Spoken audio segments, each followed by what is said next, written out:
Hi everyone, glad to see you again. Today I have something informative lined up for you. If you found this video helpful, don't forget to like, share, and subscribe. Stay safe online, cyber network. Before we dive in, let's start with a quick but important disclaimer. Everything you're about to see and hear is strictly for educational purposes only. We're here to learn, not to cross any lines. This isn't a step-by-step guide or a toolkit for hacking. We're not showing you how to break into devices, bypass security, or do anything shady. In fact, trying any of this at home or anywhere else is not just a bad idea. It could land you in serious trouble, and yes, it's probably illegal. Our real goal here is to pull back the curtain on digital security, to help you understand how it works, especially when big organizations like the FBI get involved. We're here to explore, to understand, and to satisfy our curiosity, not to break into anyone's phone or invade anyone's privacy. Think of this like learning the secrets behind a magic trick. The point isn't to become a magician yourself, but to appreciate the skill, the technology, and the thinking that goes into it. We'll take a look at the tools experts use, the reasons why digital forensics matters, and the heated debates that swirl around privacy, security, and law enforcement. In today's world, where our lives are more digital than ever, being informed about these issues is crucial. Privacy and security aren't just buzzwords, they're at the heart of some of the biggest conversations happening right now. So as we go through this, let's keep our curiosity sharp, our hands clean, and our intentions good. We're here to learn, not to get into trouble. And just to be clear, no hacking your cousin's phone, your friend's tablet, or anyone's device for that matter. Agreed? This is a safe space for learning, not mischief. We're here to understand the technology, the ethical dilemmas, and the big conversations that digital forensics sparks in society. Now that we've set the ground rules and everyone's on the same page, let's move on to the real question that brings us here. Why does the FBI even need to get into a locked iPhone? What's at stake, and why does it matter so much? Let's find out. The FBI wants into locked iPhones because they often hold crucial evidence. Our phones are treasure troves. Messages, photos, locations, and more. In serious cases like terrorism or kidnappings, time is critical, and a phone might hold the key to saving lives. Investigators can't wait for a suspect to hand over a passcode. Digital evidence can establish timelines, prove locations, and connect suspects. Without access, vital clues could stay hidden, making justice harder to achieve. For law enforcement, it's not about snooping, it's about solving crimes and protecting the public. As more of our lives move online, so does the evidence. Law enforcement argues that being locked out of digital evidence is like being denied access to a court-approved safe. It's a fundamental challenge in modern crime fighting. One of the most famous and controversial standoffs between technology and law enforcement was the 2016 San Bernardino case. This case became a defining moment in the ongoing debate over privacy and security in the digital age. After a tragic terrorist attack in San Bernardino, the FBI recovered an iPhone 5C belonging to one of the attackers. However, they quickly hit a roadblock. The phone was locked, and Apple's security measures meant that too many failed attempts would erase all the data. The FBI was desperate to access potential evidence, but they couldn't risk losing crucial information. The FBI formally requested Apple's help, asking the company to create a special backdoor that would bypass the phone's security. Apple refused, arguing that building such a tool would endanger the privacy and security of millions of users worldwide. They insisted that once a backdoor existed, it could be misused by hackers or authoritarian governments. The case sparked a massive public debate. News outlets, privacy advocates, and tech experts weighed in, turning the courtroom battle into a global conversation about the balance between national security and individual privacy. People everywhere were glued to the news, watching as the story unfolded. In the end, the FBI decided not to wait for Apple. They reportedly paid a third-party security firm over $1 million to hack into the phone. This move allowed them to access the data, but it left the larger legal question unresolved. Should tech companies be forced to help law enforcement break into devices? The San Bernardino case set a new precedent. The FBI and other agencies are willing to spend huge sums for access, and private cybersecurity companies are eager to provide their services. This created a new market for digital forensics and hacking tools. Since then, Similar high-profile cases have emerged. In 2020, after the Pensacola Naval Base shooting, the FBI again found itself locked out of suspects' iPhones, reigniting the debate. Once more, Apple refused to create a backdoor, standing firm on its commitment to user privacy. The FBI eventually found another way in, but the fundamental conflict remained.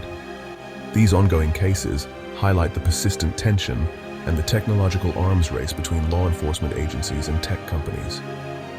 Each side continues to develop new methods to outmaneuver the other, keeping the debate alive in both legal and public spheres. The legal and ethical questions remain far from settled.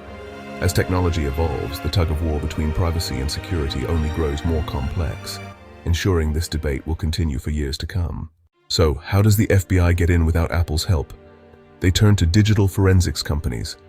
Cellebrite, an Israeli firm, makes the UFED, a device that extracts data from thousands of phones, including iPhones. It can recover deleted messages, call logs, and even app data. Grayshift's GrayKey is another tool designed specifically to crack iPhone passcodes. These devices exploit software vulnerabilities to bypass security. They're expensive, tens of thousands of dollars, and sold only to law enforcement. The business is lucrative and highly professional. As soon as Apple patches a flaw, these companies hunt for new ones. It's a constant cat-and-mouse game. These are the FBI's go-to gadgets for digital investigations. So, how do these mysterious gadgets like GrayKey actually break into locked iPhones? What's happening behind the scenes when law enforcement needs to access a device that's protected by a passcode? The main trick is brute force attacks. Basically, the device tries every possible passcode combination, one after another, until it finds the right one. It's like trying every key on a giant key ring until the door finally opens. Normally, iPhones are designed to lock you out or even erase themselves if you enter the wrong passcode too many times. This is Apple's way of protecting your data from prying eyes. But GrayKey and similar tools exploit hidden software flaws, little-known bugs deep in the system, to get around these security limits. They can keep guessing without triggering the phone's self-destruct mode. For a 4-digit passcode, the process can take just a few hours. If it's a 6-digit code, it might take days, but with enough time and computing power, it's still very possible to break in. Once the phone is unlocked, forensic tools like Cellebrite's UFED come into play. These devices can copy everything from the phone: photos, messages, app data, and even files you thought you deleted. Sometimes these tools use even more advanced tricks, like exploiting other vulnerabilities, to grab a complete snapshot of the phone's memory. This can reveal hidden or encrypted information that's not easily accessible. The real secret weapon: zero-day vulnerabilities. These are security holes that Apple doesn't even know exist yet. They're rare, valuable, and highly sought after. Hacking companies spend millions to discover or buy these secrets from researchers or even from underground markets. Once Apple finds out, they rush to patch the flaw, but by then, the tool may have already been used. And so, the cycle continues. Hackers find new flaws, Apple patches them, and the race starts all over again. This is a high-stakes, never-ending battle between those building stronger digital locks and those determined to pick them. The technology is complex, the stakes are high, and the methods are always evolving. For investigators, the goal is simple: get the evidence they need before the window of opportunity closes and the data is lost forever. This is the digital forensics arms race in action, a constant tug-of-war between privacy, security, and the pursuit of justice. This sparks a fierce debate. Law enforcement says they need access to keep us safe. If they have a warrant, they should get the evidence.